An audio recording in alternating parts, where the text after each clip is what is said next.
না, 90 দিন তো অনেক সময়, এতটা টাইম আমাদের দেওয়া উচিত না। আমরা আমাদের সমাজে বর্তমানে যে আইন প্রচলিত, আসলে আমরা যে এত কষ্ট করে 5ই আগস্ট যেভাবে দেশ স্বাধীন করেছিলাম, এই অনুসারে আমরা যদি এভাবে দর্শকের বিরুদ্ধে শাস্তিটাই না পাই তাহলে আমরা মেয়েরা কিভাবে নিরাপদে চাই আমরা যদি বাইরেতেই না পারি, তাহলে আমরা কিভাবে দেশে উন্নতির জন্য আমরা অবদান রাখতে পারবো।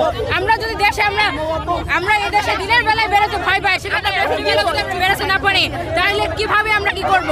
আমরা স্টুডেন্ট মানুষ, আমরা এখন বর্তমানে পরিবারে গিয়েও নিরাপত্তা নাই, আমাদের শিক্ষা প্রতিষ্ঠানের নিরাপত্তা নাই, আমরা যেখানে থেকে কোনোখানে নিরাপত্তা নাই।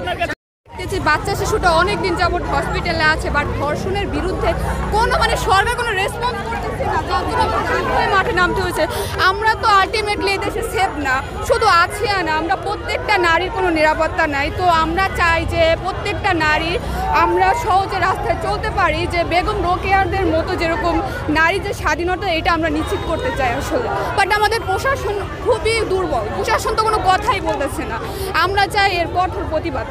পররাষ্ট্র উপদেষ্টা বলেছে যে আইন শৃঙ্খলা পরিস্থিতি উন্নত হবে, আদৌ কি না? আদৌ উন্নত হলে তো আমাদের রাস্তায় নামতে হতো না, উন্নত হয়নি বলেই তো আমরা রাস্তায় নামিছি। আমরা চাই এর যথাযথ বিচার হোক। আচ্ছা, আরেকটা বিষয় জানা ছিল যে আমরা পোস্ট দেখেছি যে 90 দিনের মধ্যে বিচার কার্যক্রম করা হবে, এটাতে আসলে আপনারা একমত কিনা? এটা তো খুবই হাস্যকর।